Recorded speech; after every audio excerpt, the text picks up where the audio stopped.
I just went over all the past ladybug holders in Miraculous history, and tons of you were commenting, asking me to do the holders of the Cat Miraculous next. I love the idea of this, especially since what's a ladybug without a Cat Noir? The only problem is there are not nearly as many canon cats as there are ladybugs. Obviously, this is due to the writers favoring one main character over the other, but we already knew that. Still, there are some interesting cats that we've been shown, so let's go through and break them all down.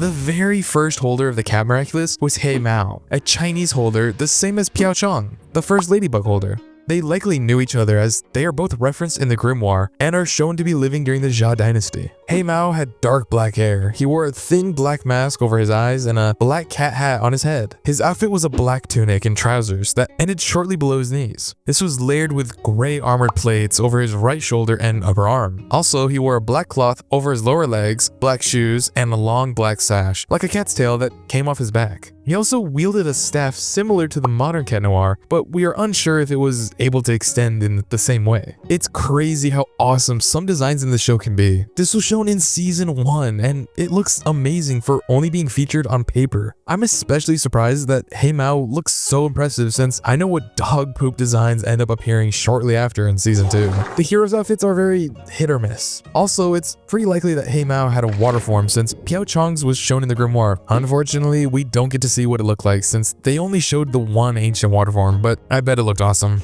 The past holder we know the most about besides Cat Noir is Dark Grimalkin. In the episode Reunion, Marinette summons the past memories of Scarlet Fate, who was a past holder of the Ladybug Miraculous, and is actually Joan of Arc from our world. Joan tells us about her time and mentions fighting in the 100 Years' War, where she constantly faced off against Grimalkin, who fought for England to subjugate France. Despite being at different sides of a war, he admired Joan for her dedication to protect the innocent people that were caught in the crossfire of the war. This eventually led to them falling in love secretly. Realizing that they were both being manipulated by their monarchs, they renounced their Miraculouses and fled to be together. This is a crazy love story. I wish they could have actually seen this animated. Even though this story is from Scarlet's perspective, we get a lot of interesting details about Grimalkin. Despite being the original villain in his past, he ends up redeeming himself in the end. Truly a poetic masterpiece. Dark Grimalkin wears dark gray chainmail armor that is covered by a long black tunic. The tunic has the bright green cat paw logo on his torso. He wears black boots and gloves, and he also wears a removable black helmet with cat ears on top. I love how well they were able to make him look like a knight, since that is what he was before he received the Miraculous. Since the super suit is designed based off of your intentions, it only makes sense that his look would continue to feel under the impression of higher powers, and thus a Black Knight.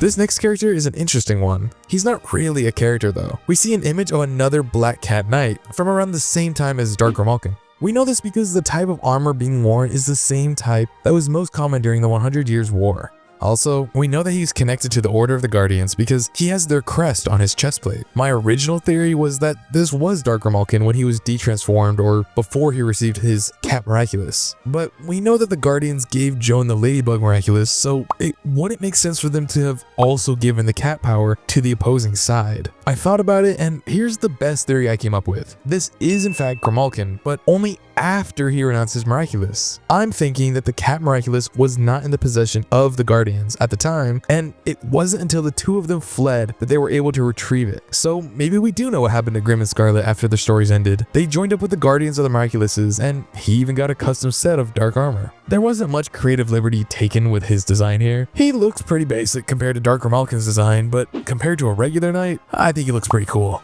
The all-black metal with silver trim really highlights how threatening he could be if he wanted to. Other than Cat Noir and some other characters for a bit, that's kind of all the ancient Cat Miraculous holders that we've seen. Unlike with Ladybug, the show doesn't really seem interested in showing us more of Cat's history, even when we know there's so much more. Like I mentioned before, how he was the one responsible for taking out the dinosaurs. Dinosaurs! Oh, yeah, okay, no, I did go too far there, but I was young. And Waze mentioned that Plague caused the sinking of Atlantis. Remember when Plague sunk Atlantis? So there must be more holders that just haven't been named. I hope the writers find a way to include these guys because I really think their stories could add a lot to the show. But wait, there is still more to discuss. Just because we're out of cat holders doesn't mean there aren't other holders in the past. There are 20 Miraculouses. You think there haven't been some mentions of them in history? Well, there has been. The oldest evidence of a Miraculous holder is this cave painting of a huge bull fighting a humanoid deer creature. We don't get any explanation as to what we are seeing, but I think we have enough to figure it out. My immediate thought was that the humanoid deer was a past holder who defended their people against a large bull at one point, and they painted the battle onto one of the cave walls, as cavemen do. However, there's one problem with this. There isn't a deer miraculous. So how could there be a human deer? Well, there is an ox miraculous. Could this be an ancient holder of the ox? If so, why is the deer clearly the good guy here? We see the people in the back worshiping the deer as it defends them. What is going on here? I have two theories. My first idea is that this is one of the miraculouses that we've seen. The butterfly and peacock are both miraculouses that we know of that are able to make designs like this with unique powers, unlike any we have seen. Since they are able to make anything, then it goes without saying that this deer guy is likely the result of a butterfly or peacock. More likely the butterfly. But I have another idea that I think fits even better. We know that the miraculouses were created during the Jia dynasty between 2070 BC or 1600 BC. This messes things up though, since the latest caveman paintings would have been made around 64,000 years ago, well before the miraculouses were created. Since these dates don't align, we need another solution, and I think I have a good one. With the New York special, we learn of new Kwamis outside of the 19 we already know about. We meet Leary, the Eagle Kwami of Liberation, who came from the Americas. She worked with Marquis de Lafayette, who was a French aristocrat and military officer who fought in the American and French revolutions. I want to look more at the end of the special, because at the end, we get this scene of a guardian coming to collect Leary. He shows a different miracle box that we are unfamiliar with, and inside are a plethora of new miraculouses. Now, we haven't seen what any of these actually do or what they represent, but we know they are legit since one of the guardians is the one holding them. Even though we don't know anything about how they work, I want to draw attention to how they look. While the miraculouses made in China are all out of silver and precious metals, the ones from America seem much older and more antique, made from feathers and string. There are some that look to be metallic, but if anything, it's just basic copper. Nothing fancily shaped like Cat Noir's ring or Ladybug's earrings. I'm saying all this to explain that I think the miraculouses of America were made before the original miraculouses. I mean, it all makes sense, right? The older designs, the material types. Now, looking back at our cave painting, this could be a holder of a deer miraculous defending their tribe against a wild buffalo. Buffaloes massively populated the Americas in the past, and there are plenty of cave paintings to prove that people used to live there that long ago. So yeah, we just uncovered the oldest miraculous holder. Another image of an ancient holder that we get no explanation for is an altered image of the Great Wave of Kanagawa. Although the details seem old, this painting was made in 1831 in Japan by Hakusa. Again, it's hard to say what miraculouses are being depicted here since none of the ones we know of match up with similar details. The beast seems to be a large griffin type, while the warrior is a bird woman handling a naginata sword. I figured she would be another holder of the eagle, mainly because her mask looks just like sparrows with the eye holes and beak, but also because she's a bird theme. But I'm not too sure of this. The eagle hasn't had wings before, why would this holder be different? I mentioned the butterfly miraculous before, and although it ended up not being right, it seems to have a stronger case. We know the butterfly can spawn in winged fighters like any of the other Kwamis, but also just look at the color scheme she's got going on. A variety of purples. What other miraculous tends to have purple designs? You already know. I think this is an ancient self-acclimatization, or at the very least, someone being given powers by the butterfly holder to fight off the griffin beast.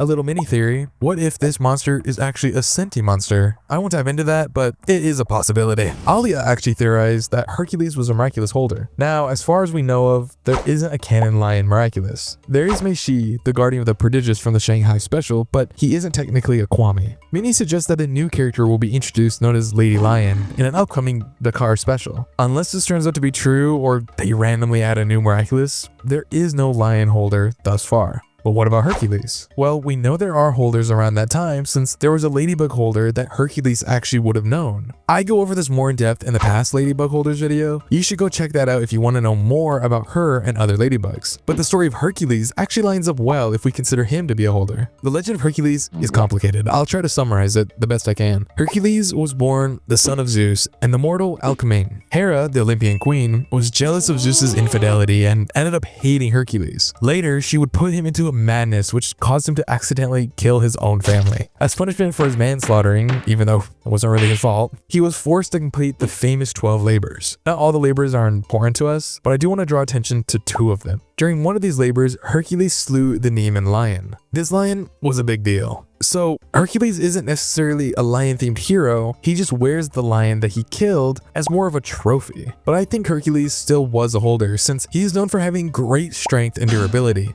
The only question is, which Miraculous does he have? His design really doesn't give us much to work with. We've seen designs like this before. Let me draw your attention to Medeku Deku, the Muemba ladybug holder. Notice how she wears a similar amount of clothing to Hercules, yet we can tell she's a ladybug by how her skin changes hue. Same with Mikazoyalen. Since they don't wear much clothing, their skin is what ends up changing color. This is likely the same case for Hercules. Ladybug spots are easy to recognize, but there is a small detail that has the answer. Look closely at this ribbon-like texture wrapping its way up both of his arms. Now, that could be a piece of clothing, or it could be a snake pattern imprinted onto his skin. I mean, it makes sense, right? He was able to complete all 12 very dangerous labors, and he came out surprisingly victorious every time. What if he owes his victories to the snake Miraculous, since he'd be able to try again every time he failed until he ultimately succeeded? One of the most important labors was the 9th labor, which required him to attain the girdle of Hippolyta, the queen of the Amazons, who was also a ladybug holder at the time. In the original telling, Hippolyta admired Hercules' courage and, in most versions, willingly offered the girdle. However, Hera interfered by spreading the rumor that Hercules intended to abduct her instead. This caused the Amazons to attack, and in the confusion, Hercules killed Hippolyta before taking the girdle. As I mentioned in my other video, I think Hercules would have been tasked with taking Hippolyta's earrings instead of the girdle, either because he was working for the Order of the Guardians or some ruler commanded him to. Either way, the snake holder Hercules fought and killed the ladybug holder Hippolyta, likely to take her Miraculous. This is all just theorizing, but I think there is enough evidence to fill in the blanks. Staying in the Greek era, there's another holder that many haven't thought about. I think that the Greek god Hermes was in fact a holder of the horse Miraculous. This is all based on the fact that Pegasus's design is similar to how Hermes looks. The winged feet are so iconic to Hermes specifically that it only makes sense that he had used the horse, thus giving him that iconic look. Hermes was the Greek god of messaging and travel. He was able to traverse far distances incredibly fast, basically a 1-to-1 ratio of Pegasus. Since we know Hercules and Hippolyta are also holders, I don't think considering another Greek character to be one is too far-fetched. We got more depictions of ancient holders that are on display on the Louvre. Alia points out this one of a woman with butterflies and another of a woman holding a bunny. At first glance, it's whatever. Just having people with animals doesn't make them holders. However, Alia points out that each painting has the guardian symbol on them. Now that is pretty strong evidence. As much as I want to know more about this ancient butterfly holder, they don't give us any more details to go off of. The portrait of a lady with a rabbit, however, is a real painting made in Italy by Rodolfo Ghirlandaio around 1508. But so what, you might be thinking? It's just another holder we don't know anything about. Well, I have another crazy theory. I think this is no random holder. I think this woman here is Alex. Listen, we know the Bunny Miraculous is one of the most dangerous Miraculouses since you can basically destroy all of time. That's why Ladybug entrusts Bunnex to hide in the time stream until it was safe to come out. But during the London special, we see that Bunnex will probably never leave the burrow since her future selves are also stuck in the time stream with her. This isn't her only job though. In season 6, Ladybug mentions that Bunnex is responsible for making sure that past Ladybugs never become popular or iconic. This way, no one is aware of the Miraculouses and won't try to come after them. This explains why we know little to nothing about past holders and why the Miraculouses are so unheard of in the show. We also know that Bunnex has traveled back in time and met past Ladybug holders and likely teamed up with the Order of the Guardians to help protect their secret. The paintings clearly came from the Guardians since their crest is on each one, and we know Alex most likely met with them as she traveled throughout time. Both women are white with red hair. This is Bunnex in her later years having her portrait done by one of the Guardians of the Miraculous. I'm sure of it. I know this is probably a lot. Time travel especially is confusing, but I did save the most interesting one for last. What do you guys think? Do you agree with me on some of these mysteries of ancient holders, or am I thinking too much about a kid's show? Let me know what you think in the comments, or if I missed anyone. I'm putting together a complete timeline of the show and want to include every detail possible, so let me know your ideas. Until then, make sure to like and subscribe for more miraculous content.